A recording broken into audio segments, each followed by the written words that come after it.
Hi, it's Mr. Baumgarten here with another Python Turtle video. Last one in our series with Turtle before we kind of move on to doing something a little different and a little more specific to your project. This time I want to introduce the idea of lists. And a list is simply a variable that stores more than one value, kind of like a to-do list or a shopping list or something like that, where you can just say to Python here, fetch me the list, and it gives you the entire list in one go through one variable. But then you can also iterate through the list. Okay, what's the first thing I have to buy from the shops? What's the second thing I have to buy? What's the third thing I have to buy? So I'm going to give a simple example, and we'll use our existing code that we have going on here. We've got this rectangle on click. What shall we stick with? Yeah, all right. I might just revert back to the function here where we were drawing based on the clicks. So I'm going to comment all of this, but what I might just quickly do is copy and paste all of this into a spare doc so that I can get back to any of it later on. But let's just delete some of these earlier things that we're not using right now, and I'll just, all right, and let's get rid of this. All right, so I've got it right down to the basics, and my onClick is going to run my action function.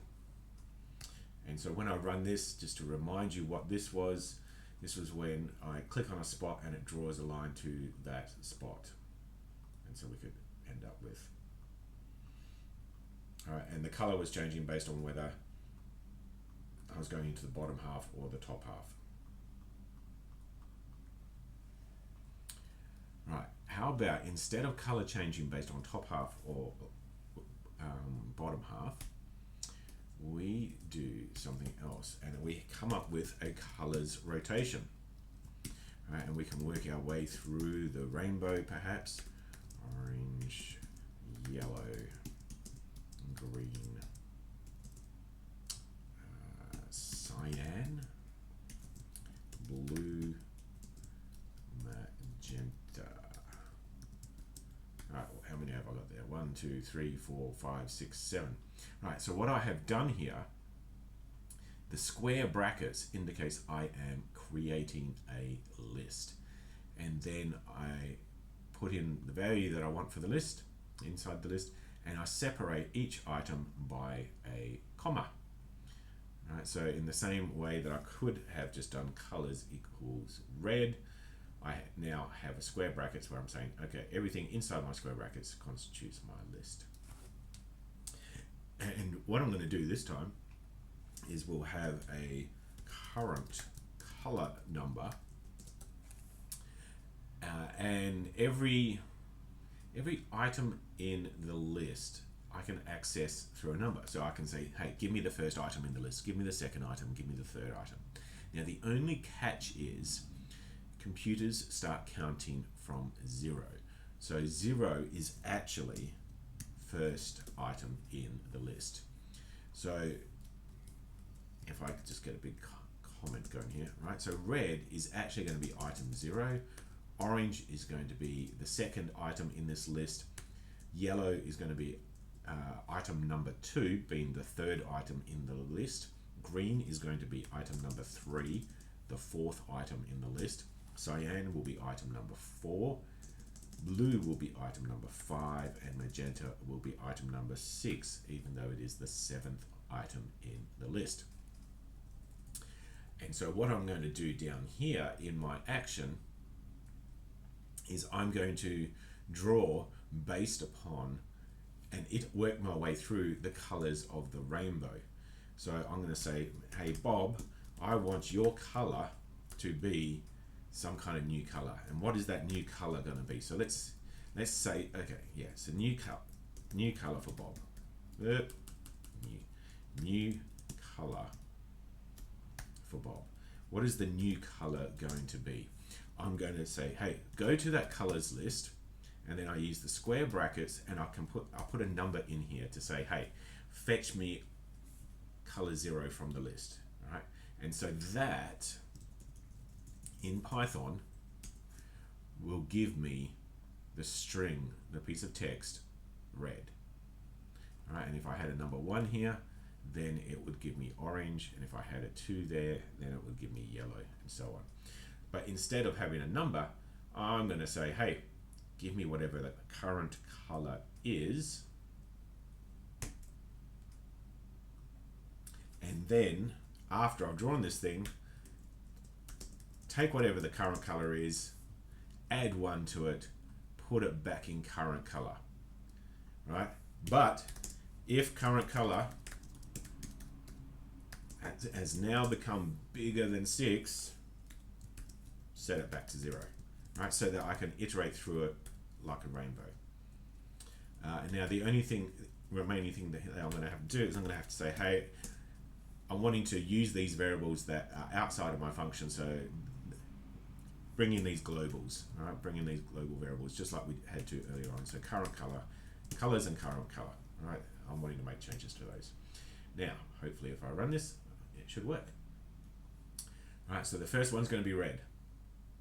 And then the next one should be orange, and then yellow, and then green, and then cyan, and then blue, and then magenta. And now I'm back to red. All right.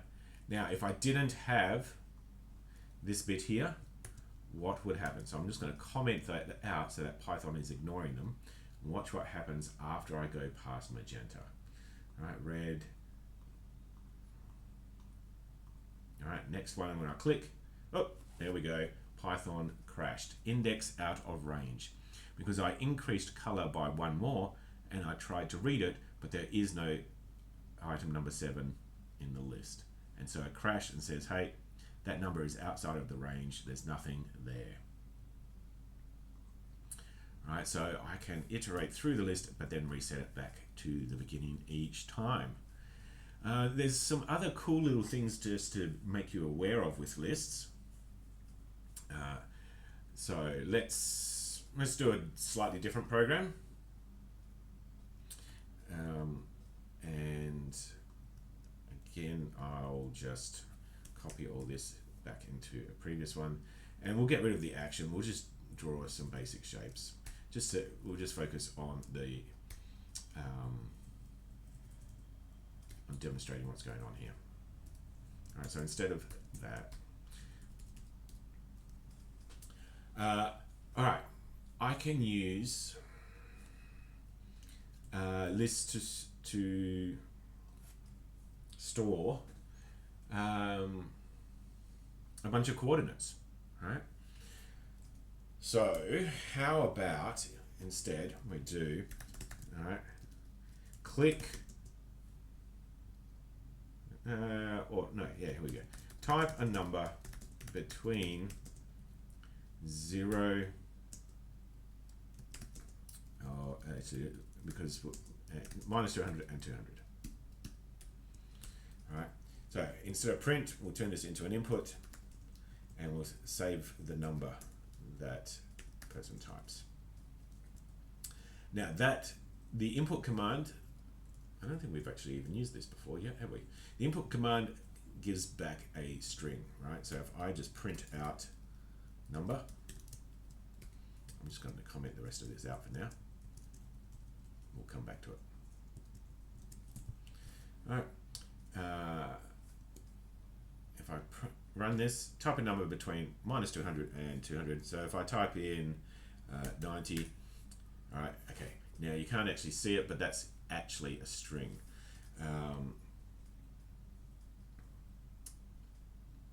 And the way you also know is, like, if I try to add 1 to it, oops, 90, all right, cannot concatenate string, not integer, to string. All right, so basically we have to, because I could type anything here, right? In theory, when I've got this typing box, I can type any piece of text. And so Python needs to know that, hey, whatever has been typed here, I want you to treat it as a number so I can do arithmetic operations with it.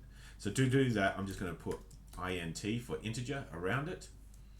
Right, and so it'll take this piece of text, whatever I type in, and it will say, hey, turn it into an integer, and then I can do arithmetic calculations with it. So now if I type 90, I'll get 91. Right. Now, what was the reason for doing that? Okay, so type a number between minus 200 and 200 for x. And then, so I'm going to rename that to x. And I'll do the same thing for y. And what I'm going to do is collect several sets of coordinates, put them all into a list, and then draw them all in one go. So let's do this. How many times do we want to do this? For number in the range of, let's do this 5 times. All right, so let's ask, if I run this piece of code 5 times, it's going to ask me to enter a number for x and a number for y. All right, but I'm not saving those numbers yet. So I'm going to create another list called coord for coordinates. And because I'm wanting to add to this list as I go, all right, coordinates append means add whatever I put in these parentheses to the end of the list. Now, because it's an x and y, there's actually 2 different things. So I'm going to add the x, and then I'm going to add the y. All right, and if I print this out, so we'll print what's inside coordinates by the time I'm done. If I run this piece of code, let's just make it easy to see what's going on. 1, 2, 3, 4, 5, 6, 7, 8, 9, 10. All right, I have ended up with a list that's got the numbers 1, 2, 3, 4, 5, 6, 7, 8, 9, 10.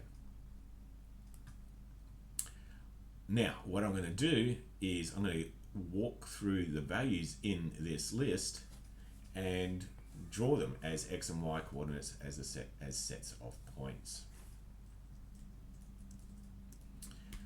All right. So, for we tend to use I to represent index. We describe these as index locations inside the list. Right, so the index is 0, the index is 1, the index is 2, the index is 3. So for I being the index inside the range, all right, from the beginning of the list, and this is going to have 10. So I can say 10, or I can say up to the length of the number of coordinates. Right, and so that way, if I add more and more things to the coordinates, it's just going to automatically adjust. One other cool little thing we can do with this range function is, instead, it doesn't have to increase by 1 every time. We can actually tell it to increase by 2 or 3 or whatever we want. And that's going to be handy because here I actually want to read in 2 values at a time. All right, this is getting a little tricky here. All right, so jump by 2 values every time. If I just print I, and you'll see what's going on here. All right, so we'll keep the same here. 1, 2, 3, 4, 5, 6, 7, 8, 9, 10. All right, I've got 0, 2, 4, 6, 8 are my values for I. What are to access the values of those coordinates? All right, I use coordinate, and I say give me whatever is at location I. Right, and so now this loop is going to give me whatever the first item is in the list, right, whatever the 3rd item is, whatever the 5th item, whatever the 7th item, whatever the 9th item is. And also give me what's at coordinate of I plus 1, right, because one of them will be my x value and the other will be my y value. And I'll prove this. We'll go up by 5s this time, right, and so all of my x's are going to end with a 5, and all of my y's are going to end in a 0. All right, so 5, 10, 15, 20, 25, 30, 35, 40, 45, 50. All right, and we can see that location 0, where I was 0, all right, coordinates at location 0 was 5, and coordinates at location 1, right, 0 plus 1 was the value 10. And so we can see we got all the x's and all the y's through our loop. Now I can draw them, all right, and let's remind ourselves how we were doing that. We were just doing this action method here, pen down, go to, pen up. So let's come back here. All right, Bob dot pen down, Bob, go to, all right, what's the x coordinate? That's coord 0, I. What's the y coordinate? That was coord I plus 1. And then Bob can put the pen up again. All right, well, let's get all this working again, except that this needs to happen right up the top.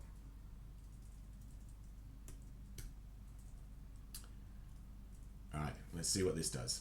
If I run this piece of code, okay, I have my turtle, but I also have these input boxes.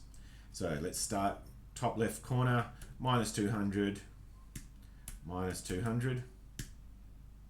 All right, x, so let's jump across to the right to the center point, but we can keep the y where it is. All right. Actually, this is not the top left corner, this is the bottom left corner. I keep forgetting that the y is back to front in Turtle. Well, it follows the math Cartesian plane. Y, negative y is going to be down, and then it gets positive going up. So yeah, we're going to start down here. We're going to start down the bottom, and then we're going to go across. And so let's go up. Let's go to about 50 positive. All right, so we stay x of 0, 50 positive on the y, and then let's go back to the left again. So x can be minus 100, and y can stay at 50. And how many more do I have to do? Let's go to the center point, 0, 0, and that's it. And look at that, it drew my shape. All right, that's using a list. Now there's a fair bit going on here, so take your time to figure it out. We can create a list where we just set all the values initially, manually, or we can add items to our list by appending to it. So it's especially useful if we create our list as empty to begin with. And then to access the individual items in the list, we use the square brackets and say, hey, give me this item number. And that can either be just a plain old typed number, or that can also be a variable. All right, that kind of finishes the track using Turtle. Next lesson, we're going to look at how to use Python specifically in your project. All right, this is Mr. Bongo signing out.